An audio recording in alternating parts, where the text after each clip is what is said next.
Yesus yang memasuki Yerusalem untuk menggenapi karya keselamatannya. Palma yang kita pegang adalah tanda kemenangan Kristus dari dosa dan maut. Semoga melalui daun palma yang terberkati ini, kita semakin dipersatukan dengan Kristus, Raja semesta alam. Perurutan perayaan memasuki gereja. 1. Misioner pembawa wiruk. 2. Misioner pembawa salib dan lilin. 3. Lektor pembawa leksionarium. 4. Imam. 5. Misioner lain. 6. Lektor. 7. Prodiakon. 8. Kor. 9. Umat. Marilah kita menghadap ke pintu utama gereja. Kita siapkan hati untuk memasuki misa Minggu Palma ini dengan menyanyikan lagu pembuka, Hormat, Puji, dan Sembah dari Puji Syukur nomor 493.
Dalam nama Bapa dan Putra dan Roh Kudus.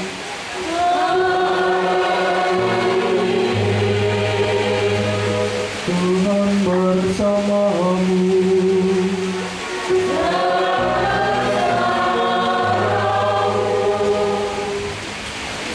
Bapak Ibu, saudara-saudari yang terkasih dalam Kristus, sudah sejak awal masa Prapaskah kita semua mempersiapkan diri dengan usaha tobat dan karya amal kasih. Pada hari ini kita semua berkumpul dan bersama seluruh umat Allah membuka peringatan misteri Paskah Tuhan kita Yesus Kristus, yaitu dengan sengsara dan kebangkitannya. Untuk melaksanakan misteri itulah Yesus memasuki kota Yerusalem.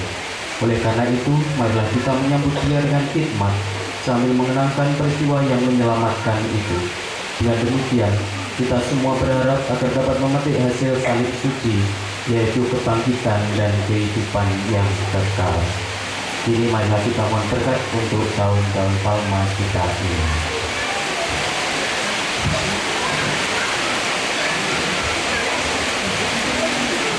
Allah Bapa yang Maha Kuasa dan Kekal, berkenalah Engkau untuk memberkati dan menguduskan tahun-tahun Palma ini dengan berkat dan Roh Kudus-Mu. Semoga kami semua yang mengiringi Raja Kristus dengan penuh sukacita diperkenankan memasuki Yerusalem abadi bersama dengan Dia yang hidup dan berkuasa kini dan sepanjang segala masa. Amin.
ini kita berdoa bagi kedamaian abadi Ibu Yuliana Widiati yang dipanggil Tuhan 1000 hari yang lalu, juga Bapak Antonius Suharjo dipanggil Tuhan 6 tahun yang lalu. Kita mohon rahmat kedamaian abadi bersama dengan Kristus yang memasuki Yerusalem. Semoga saudara-saudari kita ini pun diperkenankan untuk memasuki Yerusalem yang abadi.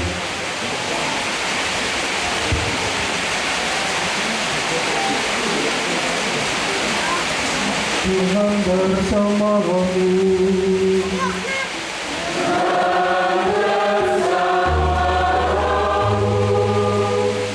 Inilah Injil suci menurut Matius.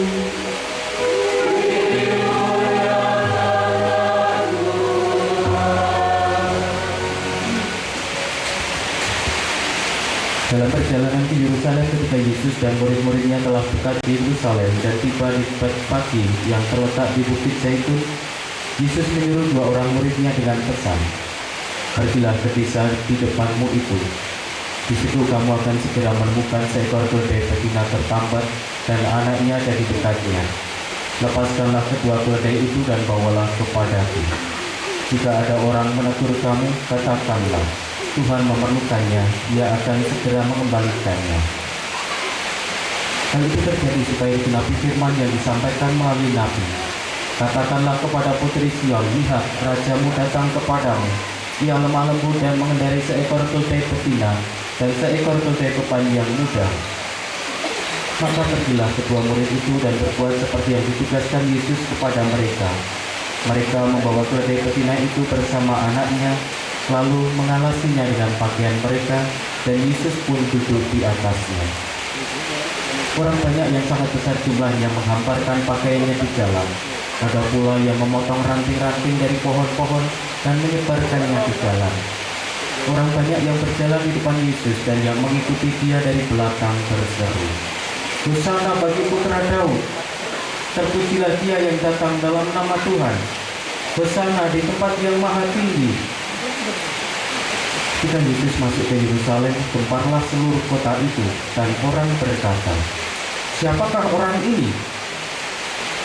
Orang banyak itu menyaut, "Inilah Nabi Yesus dari Nazaret di Galilea." Demikianlah sabda Tuhan.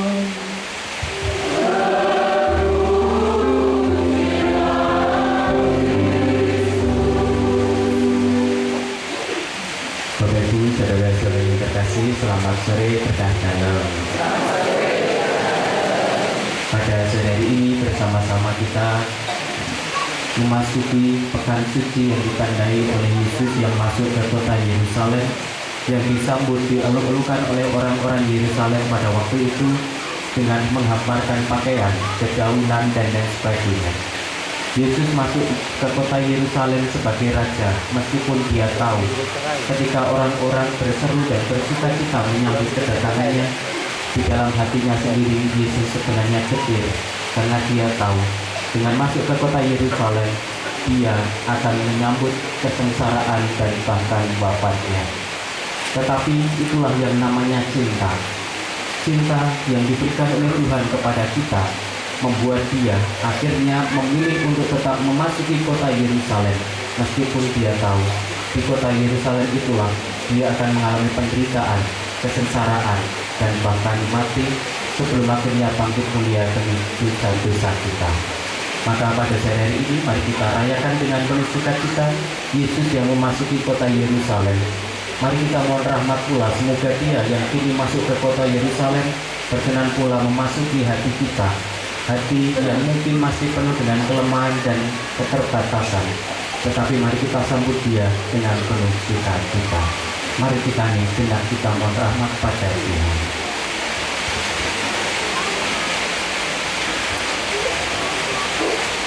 Dimuliakanlah Tuhan kini dan sepanjang segala masa. Amin. Saudara-saudari yang terkasih, hendaklah kita mencontoh kalai ramai di Yerusalem yang mengeluh-elukan Yesus. Marilah kita berharap mengiringi Yesus.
Marilah berdoa.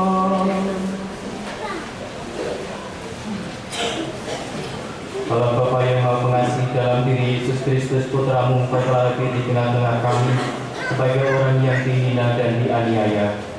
Maka kami mohon bukalah hati kami untuk memahami misteri penderitaan Putramu itu, serta jadikanlah kami bersedia mengikuti jejaknya sambil mengikuti salib kami sendiri. Sebab Dialah yang hidup dan berkuasa bersama Dikau dalam persatuan Roh Kudus, Allah sepanjang segala masa. Amin.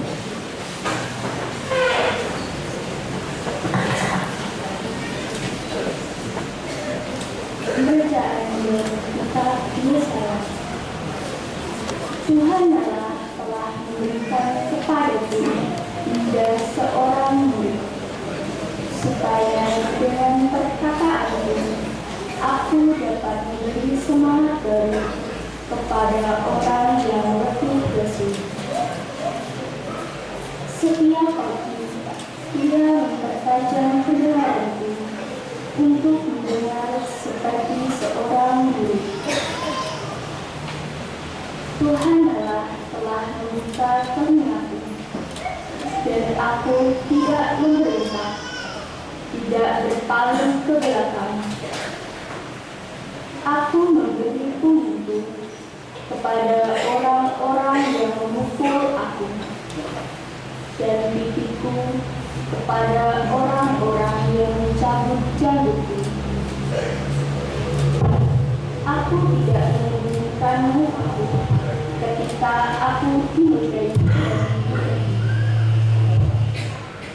tetapi Tuhan Allah menolong aku. Sebab itu aku tidak mendapat mudah.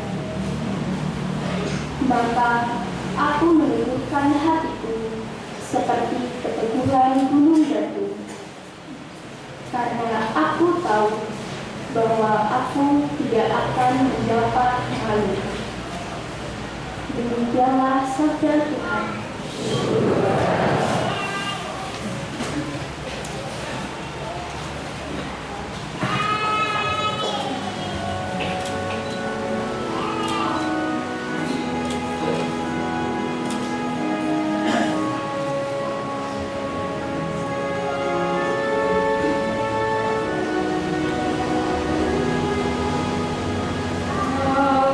Aku yang aku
kepada jemaat di Filipi. Saudara-saudara, walaupun dalam rupa Allah, Kristus Yesus tidak menganggap kesetaraan dengan Allah itu sebagai milik yang harus dipertahankan. Sebaliknya, Dia telah mengosongkan diri dan mengambil rupa seorang hamba dan menjadi sama dengan manusia. Dan dalam keadaan sebagai manusia, Ia telah merendahkan dirinya dan taat sampai mati, bahkan sampai mati di kayu salib. Itulah sebabnya Allah meninggikan Dia dan menganugerahinya nama di atas segala nama, supaya dalam nama Yesus bertekuk lututlah segala yang ada di langit, yang di atas dan di bawah bumi, dan bagi kemuliaan Allah Bapa semua lidah mengakui Yesus Kristus adalah Tuhan. Demikianlah sabda Tuhan.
Bapak Ibu, saudara-saudara yang terkasih, silakan duduk.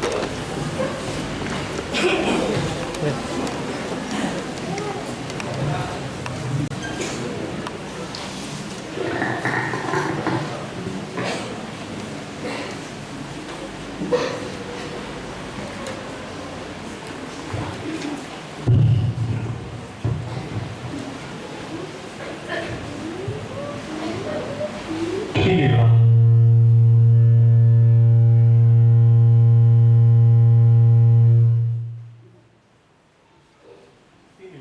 kisah sengsara Tuhan kita Yesus Kristus menurut Matius. 2 hari sebelum Paskah Yahudi, pergilah seorang dari ke-12 murid Yesus yang bernama Yudas Iskariot kepada imam-imam kepala. Yudas berkata, "Apa yang hendak kalian berikan kepadaku, supaya aku menyerahkan Yesus kepadamu?" Mereka membayar 30 uang perak kepadanya. Mulai saat itu, Yudas mencari kesempatan yang baik untuk menyerahkan Yesus. Pada hari pertama dari hari raya roti tidak beragi, datanglah murid-murid Yesus kepadanya dan berkata, Di mana engkau kehendaki supaya kami mempersiapkan perjamuan Paskah bagimu? Jawab Yesus, Pergilah ke kota, di sana kamu akan bertemu seseorang dan katakanlah kepadanya, pesan guru, waktuku hampir tiba. Di dalam rumahmu aku mau merayakan Paskah bersama dengan murid-muridku. Lalu murid-muridnya melaksanakan semua seperti yang ditugaskan Yesus kepada mereka dan mempersiapkan Paskah. Setelah hari menjadi malam, Yesus duduk makan bersama-sama dengan ke-12 murid itu. Dan ketika mereka sedang makan, Yesus berkata, Aku berkata kepadamu, sesungguhnya seorang di antara kamu akan menyerahkan aku. dan dengan hati yang sangat sedih, berkatalah seorang demi seorang kepada Yesus. Bukan aku ya Tuhan. Yesus menjawab, Dia yang bersama-sama dengan aku mencelupkan tangannya ke dalam pinggan ini, dialah yang akan menyerahkan aku. Putra manusia memang akan pergi sesuai dengan yang tertulis tentang dia dalam kitab suci. Akan tetapi celakalah orang yang olehnya putra manusia itu diserahkan. Adalah lebih baik dari orang itu sekiranya ia tidak lahir. Yudas yang hendak menyerahkan dia itu menjawab katanya, Bukan aku ya Rabbi. Engkau telah mengatakannya. Ketika mereka tengah makan, Yesus mengambil roti, mengucap berkat, memecah-pecahkan roti itu, lalu memberikannya kepada murid-muridnya dan berkata, Terimalah, makanlah, inilah tubuhku. Sesudah itu, ia mengambil cawan, mengucap syukur, lalu memberikannya kepada mereka dan berkata, Minumlah kamu semua dari cawan ini, sebab inilah darahku, darah perjanjian yang ditumpahkan bagi banyak orang untuk pengampunan dosa. Akan tetapi aku berkata kepadamu, mulai dari sekarang aku tidak akan minum lagi hasil pokok anggur ini sampai pada hari aku minum anggur yang baru bersama-sama dengan kamu dalam kerajaan Bapakku. sesudah menyanyikan nada pujian, Yesus dan murid-muridnya pergi ke Bukit Zaitun. Maka berkatalah Yesus kepada mereka, Malam ini kamu semua akan goncang imanmu karena aku, sebab tertulis dalam kitab suci, Gembala akan kubunuh dan kawanan domba akan tercerai-berai. Akan tetapi sesudah aku bangkit, aku akan mendalui kamu ke Galilea. Petrus menjawab, Biarpun mereka semua goncang imannya karena Engkau, aku sekali-kali tidak. Yesus berkata kepadanya, Dengan sesungguhnya aku berkata kepadamu, pada malam ini sebelum ayam berkokok, engkau telah menyangkal aku 3 kali. kata Petrus kepadanya, Sekalipun aku harus mati bersama Engkau, aku takkan menyangkal Engkau. semua murid yang lain pun berkata demikian juga. Kemudian sampailah Yesus bersama-sama murid-muridnya di suatu tempat yang bernama Getsemani. Lalu Yesus berkata kepada murid-muridnya, Duduklah di sini sementara aku pergi ke sana untuk berdoa. Ia membawa Petrus dan kedua anak Zebedeus, dan ia mulai merasa sedih dan gentar. Katanya kepada mereka, Hatiku sangat sedih seperti mau mati rasanya.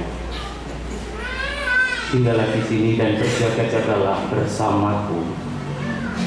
Lalu Yesus maju sedikit, bersujud dan berdoa, katanya, Ya Bapakku, sekiranya mungkin, biarlah cawan ini berlalu daripadaku. tetapi bukan seperti yang ku kehendaki, melainkan seperti yang engkau kehendaki. Setelah itu, Yesus kembali kepada murid-muridnya dan mendapatkan mereka sedang tidur. Ia berkata kepada Petrus, Tidakkah kalian sanggup berjaga-jaga 1 jam dengan aku? Berjaga-jagalah dan berdoalah supaya kalian jangan jatuh ke dalam godaan. Roh memang penurut, tetapi daging lemah. Lalu ia pergi kedua kalinya dan berdoa katanya, Ya Bapakku, jikalau cawan ini tidak mungkin lalu kecuali apabila aku meminumnya, jadilah kehendak-Mu. Dan ketika ia kembali lagi, ia mendapati mereka sedang tidur, sebab mata mereka sudah buram. Ia membiarkan mereka di situ, lalu pergi dan berdoa untuk ketiga kalinya dan mengucap doa yang sama. Sesudah itu, ia datang kepada murid-muridnya dan berkata kepada mereka, Tidurlah sekarang dan istirahatlah. Lihat, saatnya sudah tiba bahwa Putra Manusia diserahkan ke tangan orang-orang berdosa. Bangunlah, marilah kita pergi. Dia yang menyerahkan aku sudah dekat. Sementara Yesus masih berbicara, datanglah Yudas, salah seorang dari ke-12 murid itu, dan bersama-sama dia rombongan besar orang yang membawa pedang dan bentuk. Mereka disuruh oleh imam-imam kepala dan tua-tua bangsa Yahudi. Orang yang menyerahkan Yesus telah memberitahukan kepada mereka, orang yang akan kukecut, itulah orang, tangkaplah dia. Dan segera Yudas maju mendapatkan Yesus dan berkata, Salam ya Rabi. lalu mengecutnya. Tetapi Yesus berkata kepadanya, Hai teman, untuk itukah engkau datang? maka majulah mereka memegang Yesus dan menangkapnya. Tetapi seorang dari mereka yang menyertai Yesus mengulurkan tangannya, menghunus pedangnya dan mengayunkannya kepada hamba imam besar sehingga putus telinganya. Lalu kata Yesus kepadanya, Masukkanlah pedang itu ke dalam sarungnya, sebab barang siapa menggunakan pedang akan binasa oleh pedang.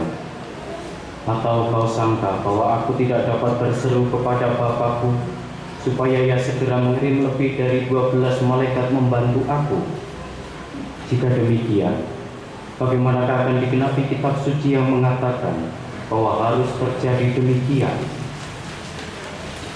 pada saat itu juga Yesus berkata kepada orang lain, Sang kamu aku ini penyamun, maka kamu datang lengkap dengan pedang dan pentung untuk menangkap aku. Tiap-tiap hari aku mengajar di bait Allah, namun kamu tidak menangkap aku. Akan tetapi, semuanya ini terjadi supaya genap yang tertulis dalam kitab nabi-nabi. Lalu semua murid itu meninggalkan dia dan melarikan diri. Sesudah mereka menangkap Yesus, mereka membawanya menghadap Kayafas, imam besar.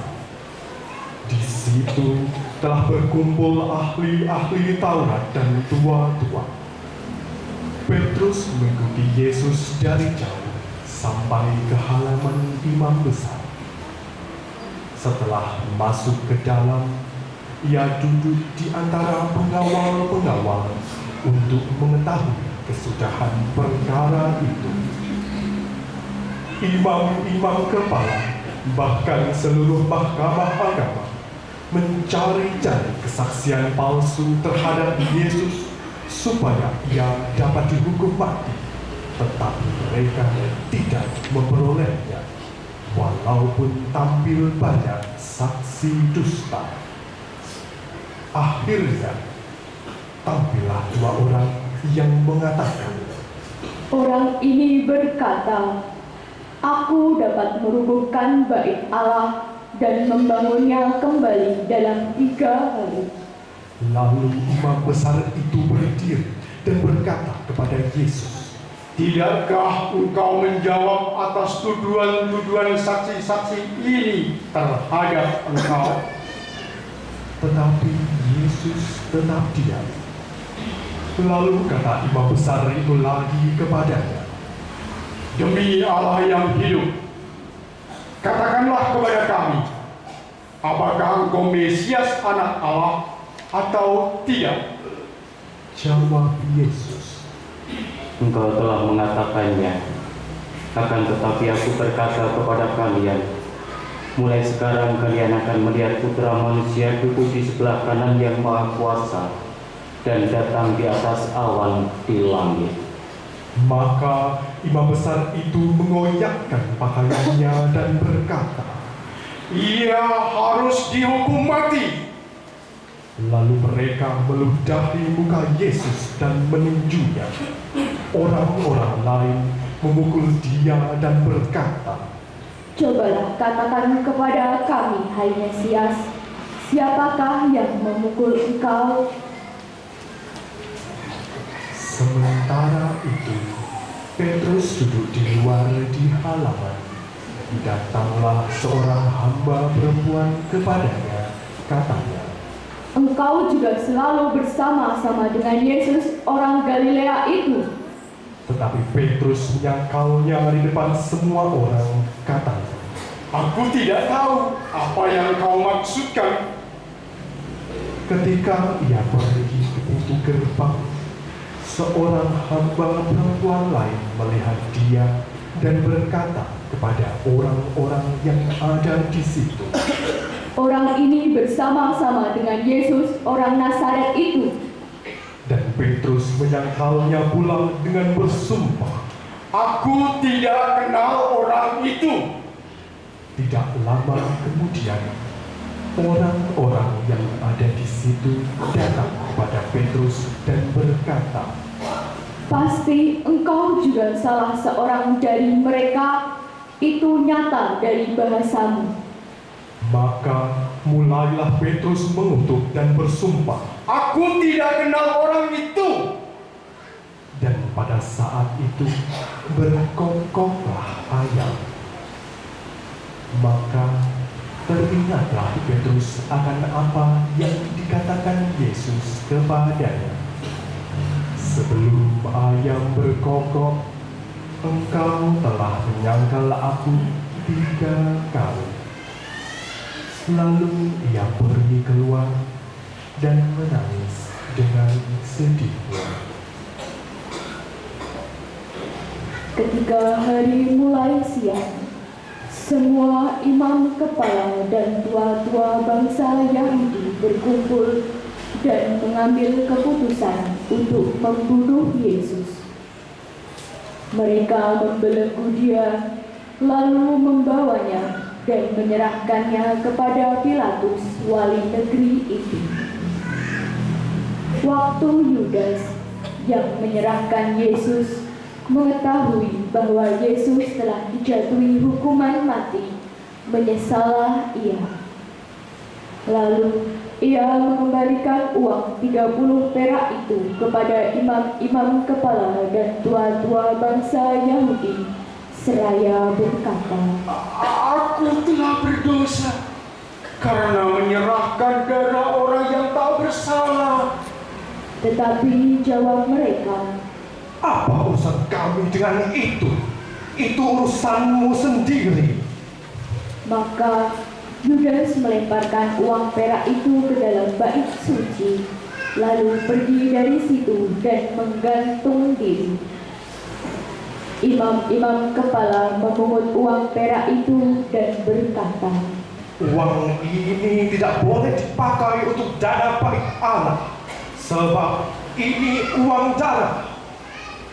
Sesudah berunding, Mereka membeli dengan uang itu sebidang tanah yang disebut tanah tukang periuk untuk dijadikan tempat pekuburan orang asing. Itulah sebabnya tanah itu sampai pada hari ini disebut tanah darah. Dengan demikian, genaplah firman yang disampaikan oleh Nabi Yeremia. Mereka menerima uang 30 perak, yaitu harga yang ditetapkan untuk seseorang menurut penilaian yang berlaku di antara orang Israel, dan mereka memberikan uang itu untuk tanah tukang periuk seperti yang dipesankan Tuhan kepadaku. Lalu Yesus dihadapan kepada wali negeri, dan wali negeri itu bertanya kepadanya, Benarkah engkau raja orang Yahudi? Jawab Yesus, Engkaulah yang telah mengatakannya. tetapi atas tuduhan yang diajukan imam-imam kepala dan tua-tua terhadap dirinya, Yesus tidak memberi jawab apapun. Maka kata Pilatus kepadanya, Tidakkah engkau mendengar betapa banyak tuduhan saksi-saksi ini terhadap dirimu? Tetapi Yesus tidak menjawab sepatah kata pun, sehingga wali negeri itu sangat heran. Adapun menurut kebiasaan pada setiap hari raya, wali negeri membebaskan salah seorang tahanan seturut pilihan rakyat. Pada waktu itu, dalam penjara ada seorang tahanan yang terkenal kejahatannya bernama Barabas. Karena mereka sudah berkumpul di sana, Pilatus berkata kepada mereka, Siapa yang kamu kehendaki kulepaskan? Barabas atau Yesus yang disebut Kristus? Ia memang mengetahui bahwa mereka telah menyerahkan Yesus karena dengki. Ketika Pilatus sedang duduk di kursi pengadilan, istrinya mengirim pesan kepadanya. Jangan engkau mencampuri perkara orang benar itu, sebab dalam mimpi tadi malam aku sangat menderita karena dia. Tetapi para imam-imam kepala dan tua-tua menghasut rakyat, sehingga mereka meminta supaya Barabas dibebaskan dan Yesus dihukum mati. Wali negeri menjawab dan berkata kepada mereka, Siapa di antara kedua orang itu yang kamu kehendaki kulepaskan? Mereka berkata, Barabas. kata Pilatus kepada mereka, Kalau begitu, apakah yang harus kuperbuat terhadap Yesus yang disebut Kristus? mereka semua berseru, Ia harus disalibkan. kata Pilatus. Tetapi kejahatan apakah yang telah dilakukannya? Namun mereka semakin keras berteriak. Ia harus disalibkan.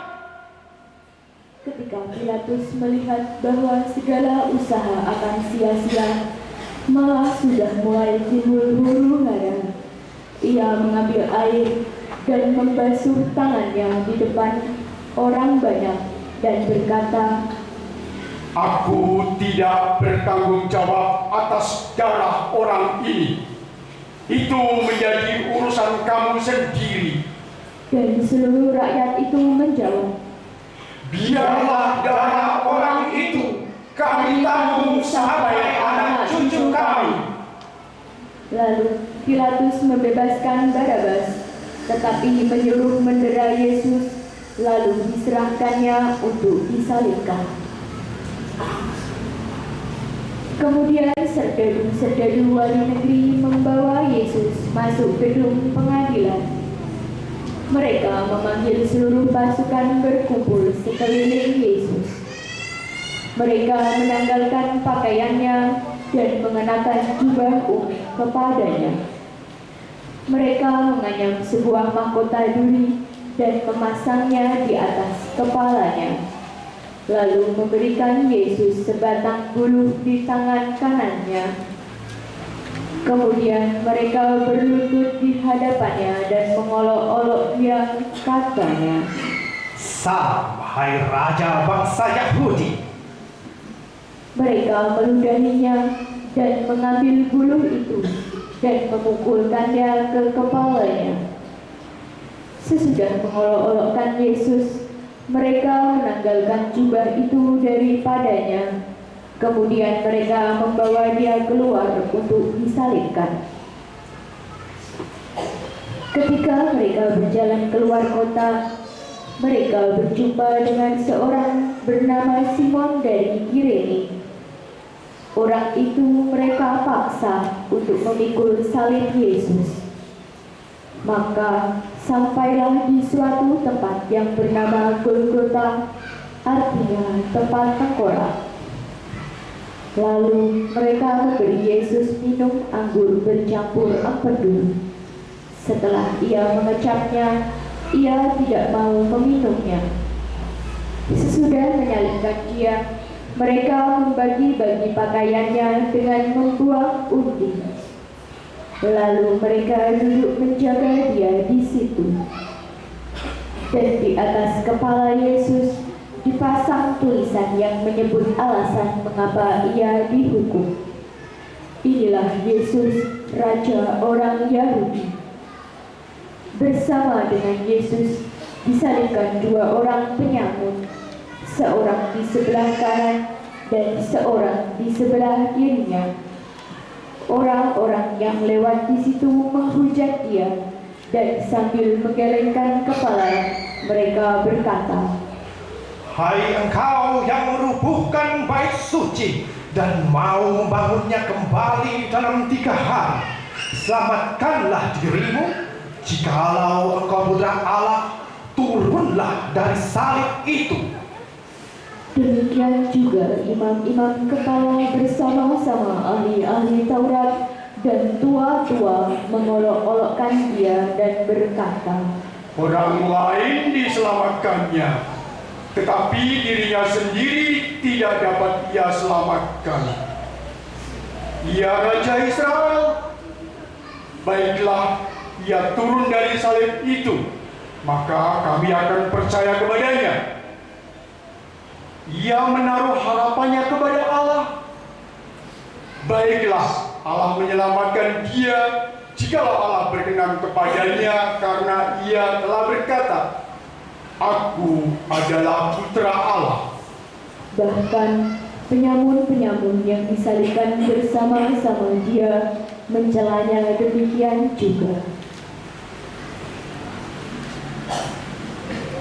Mulai dari jam 12 sampai jam 3 siang, seluruh daerah itu diliputi kegelapan. Kira-kira jam 3, berserulah Yesus dengan suara nyaring, Eli, Eli, lama sabachthani. artinya, Allahku, Allahku, mengapa engkau meninggalkan daku? Mendengar itu, beberapa orang yang berdiri di situ berkata, Ia memanggil Elia. dan segera datang seorang dari mereka. Ia mengambil bunga karang, mencelupkannya ke dalam anggur asam, lalu mencucukkannya pada sebatang buluh dan memberi Yesus minum. Tetapi orang-orang lain berkata, Jangan, baiklah kita lihat apakah Elia datang untuk menyelamatkan dia. Yesus berseru pula dengan suara nyaring, lalu menyerahkan nyawanya.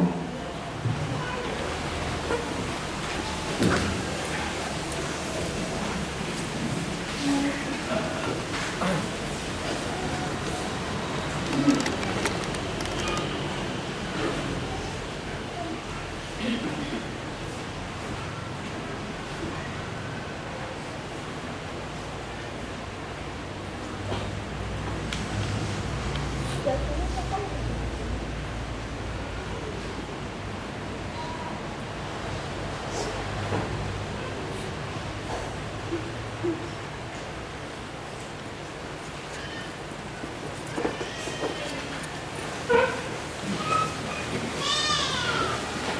lihatlah, tabir bait suci terbelah dua dari atas sampai ke bawah, dan terjadilah gempa bumi. Dan bukit-bukit batu terbelah, kuburan-kuburan terbuka, dan banyak orang kudus yang telah meninggal bangkit. Dan sesudah kebangkitan Yesus, mereka pun keluar dari kubur, lalu masuk ke kota kudus dan menampakkan diri kepada banyak orang. Kepala pasukan dan prajurit-prajuritnya yang menjaga Yesus menjadi sangat takut ketika mereka melihat gempa bumi dan semua yang telah terjadi, lalu berkata, Sungguh benar, dia itu putra Allah. Di situ terdapat banyak wanita yang melihat dari jauh, yaitu wanita-wanita yang mengikuti Yesus dari Galilea untuk melayani Dia. Di antara mereka terdapat Maria Magdalena dan Maria ibu Yakobus dan Yusuf dan ibu anak-anak Zebedeus. Menjelang malam, datanglah seorang kaya bernama Yusuf dari Arimatea yang telah menjadi murid Yesus juga. Ia menghadap Pilatus dan meminta jenazah Yesus.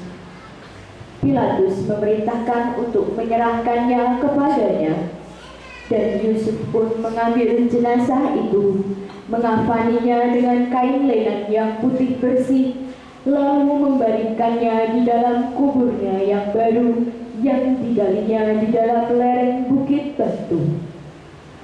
Dan sesudah menutup pintu kubur dengan batu besar, pergilah ia. Tetapi Maria Magdalena dan Maria yang lain tinggal di situ, duduk di depan kubur itu. Keesokan harinya, yaitu sesudah hari persiapan, datanglah imam-imam kepala dan orang-orang Farisi bersama-sama menghadap Pilatus, dan mereka berkata, Tuhan, kami ingat bahwa si penyesat itu semasa hidupnya berkata, sesudah 3 hari aku akan bangkit.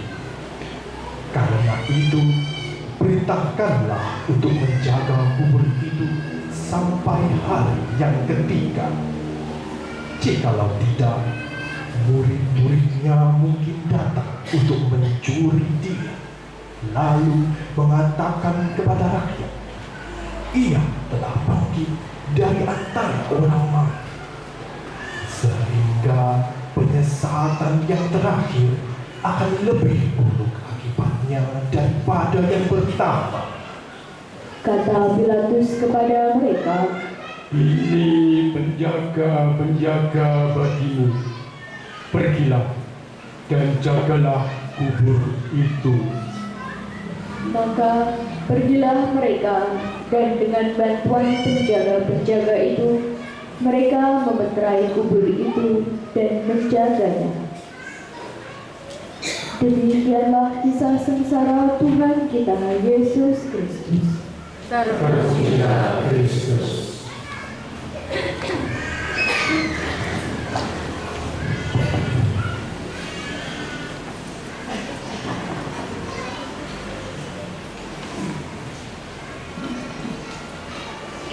Bapak Ibu, saudara-saudara yang terkasih, Bapak Agung, Bapak Putri, teman-teman muda dan adik-adik semuanya yang dikasihi dan mengasihi Tuhan, selamat sore berkah dalam. Masih kuat mendengarkan homili? Ya, waktu kita sampai jam 12 malam. Bapak Ibu, saudara-saudara yang terkasih, hari ini kita memasuki hari Minggu Palma, di mana Yesus memasuki kota Yerusalem untuk nanti mengalami kisah sengsara, penderitaan dan bapaknya sebelum akhirnya dia bangkit mulia demi menebus dosa-dosa kita semua. Menurut rencana sebenarnya perarakan kita akan dari dari Bunder, tetapi karena Tuhan berkehendak lain, kita diparingi hujan, maka kemudian perarakan dimulai dari belakang sini. Saya dalam hati berkata untunglah gitu ya, karena kalau misalnya tadi perarakannya bisa dari sana, rencananya romonya naik apa? Atau jalan kaki? Oh, jalan kaki. Saya kira naik apa gitu ya. Lalu kalau misalnya perarakannya dari sana, bisa dibayangkan tadi ketika Yesus mau disalib, orang-orang tadi itu kan mencela dia. Kalau dia adalah Allah, selamatkanlah dirinya sendiri. Kenapa dia tidak bisa menyelamatkan dirinya sendiri? Mungkin kalau tadi perarakannya dari sana, mereka akan mencela ada tambahan celaan dari mereka. Ia menyelamatkan jiwa orang lain, tetapi menumbuhkan rumputnya sendiri tidak dapat. Ngomongnya gundul. Bapak Ibu saudara-saudara yang terkasih, apa yang kita rayakan bersama-sama pada hari ini adalah perayaan di mana Yesus memulai untuk menunjukkan cintanya kepada kita semua. Seperti yang tadi saya tulis di belakang, Yesus sebenarnya punya pilihan antara berjalan terus memasuki kota Yerusalem yang berarti dia akan menderita sengsara dan kemudian wafat di kayu salib, atau dia memilih jalan yang lain. Dia memiliki pilihan itu, tetapi Yesus memilih seperti yang kita ketahui bersama. Dia akhirnya memilih untuk mengikuti apa yang menjadi kehendak Bapaknya, yaitu untuk apa? Menderita sengsara, wafat, dan kemudian bangkit demi dosa-dosa kita semua.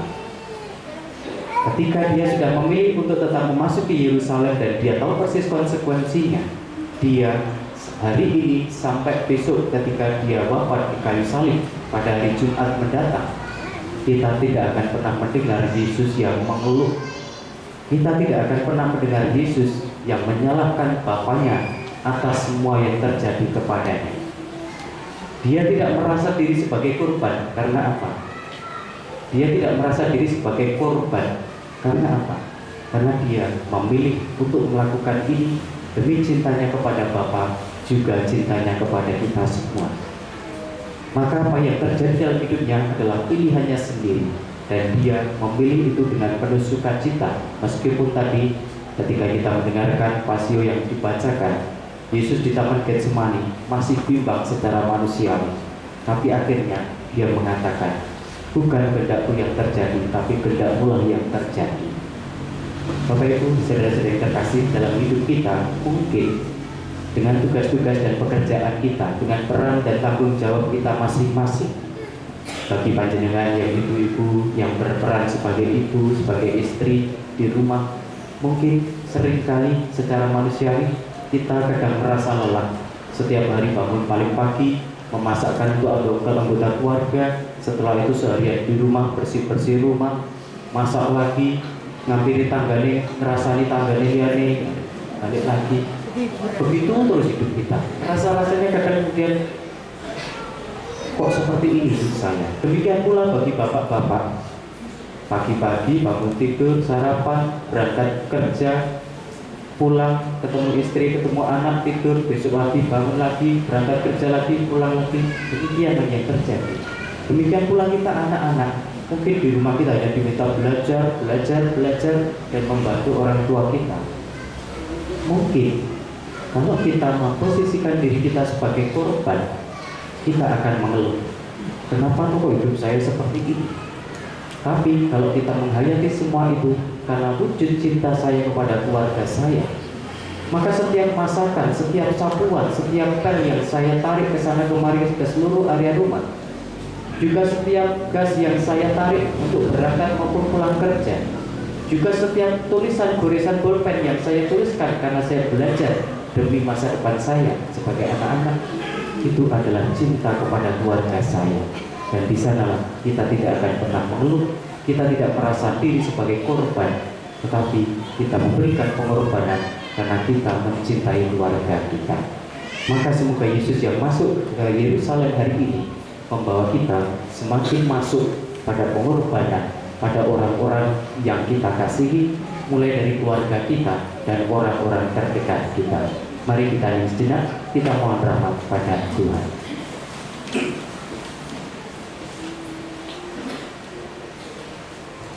Dimuliakanlah Tuhan kini dan sepanjang segala masa. Amin. Mari kita bangkit berdiri, kita perbariman kepercayaan kita.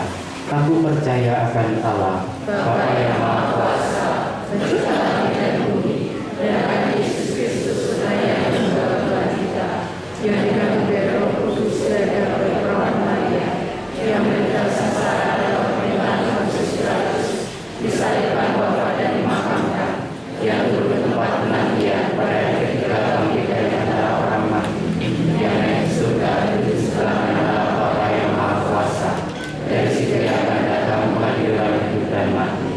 Aku percaya akan Roh Kudus, Gereja Katolik yang kudus, persekutuan para kudus, pengampunan dosa, kebangkitan badan, kehidupan kekal. Amin. Kita lanjutkan dengan doa umat. Saudara-saudari yang terkasih, bersama Yesus yang taat sampai wafat, tetapi dijunjung tinggi oleh Bapaknya, marilah kita menghadap Bapa dan berdoa kepadanya. Bagi gereja yang menderita, ya Bapa yang Maha Kuasa, katakanlah mereka yang menderita, dihina, difitnah karena imannya, agar mereka tetap berpengharapan bahwa sesudah cobaan akan datang pembebasan. Kami mohon, Kabulkanlah doa kami ya Tuhan.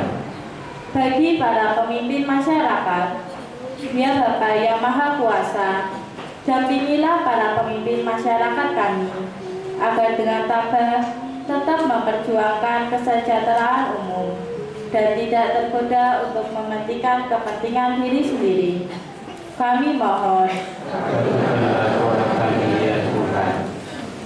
bagi sanak saudara yang menderita, ya Bapa yang penuh kasih, berkatilah dan dampingilah saudara-saudari kami yang sedang mengalami penderitaan, agar dengan rela dan penuh iman mempersatukan penderitaannya dengan penderitaan Kristus demi keselamatan sesama.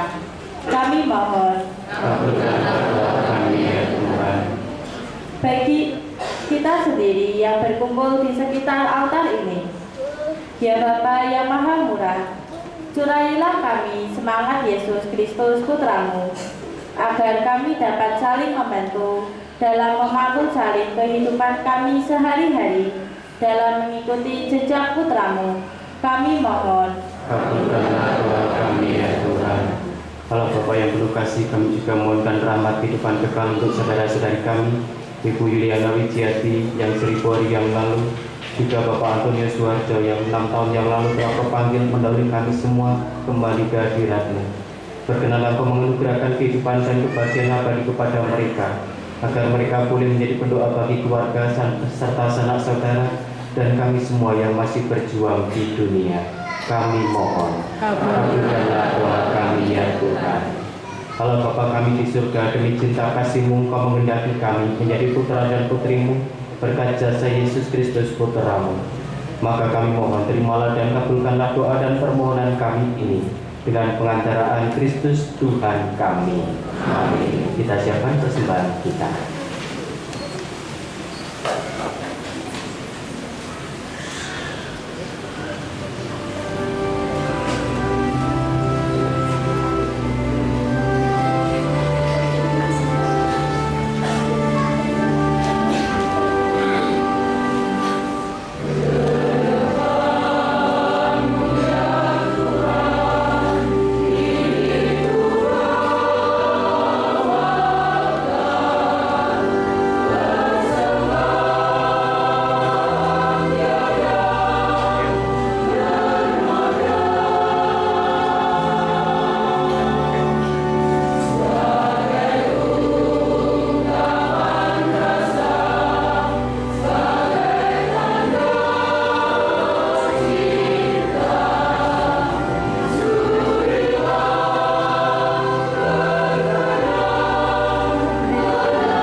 dalam Tuhan Allah semesta alam, sebab dari kemurahan-Mu kami menerima anggur yang kami persembahkan kepadamu, hasil pokok anggur dan usaha manusia yang bagi kami akan menjadi minuman rohani. Terpujilah selama-lamanya.